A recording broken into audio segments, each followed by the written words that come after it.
Hello everyone and welcome back to another video from Apps Academy.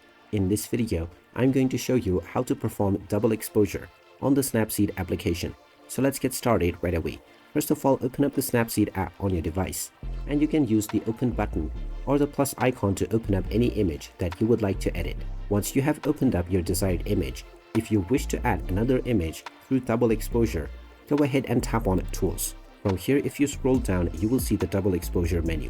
Just tap on this and then tap on Open Image at the bottom. From here, you will be able to choose from various different images that are within your gallery. After you open any image, you can pinch and zoom in or zoom out to adjust the scale of this photo. You may also drag and reposition wherever you want to place this image. After your photo has been placed, you can tap on the tick mark in order to apply your changes. Now, if you would like to make more refined edit, then you can go into Edit Stack, and from the View Edits menu, you can go into double exposure once again, and then fine-tune your edit. Tap on the invert button, and then remove the red highlight from every part of the image except for the one that you wish to add onto this one.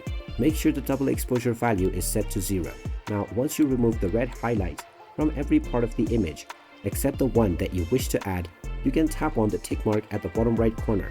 And now your unwanted section from the image has been removed, but it is still transparent. So tap on double exposure once again and tap on Settings. Now from here, tap on Opacity and then move it all the way to the right, and then tap on the tick mark. And now your chosen opacity setting will be applied to your image right away. You can now export your image by tapping on the export button. And there you have it. That is how you can use double exposure onto your edits using Snapseed. If you find this video helpful, make sure you hit that like button and subscribe to our channel if you haven't done so already. Also ring that notification bell to never miss another update from us. Thank you for watching, and I will see you again in the next video.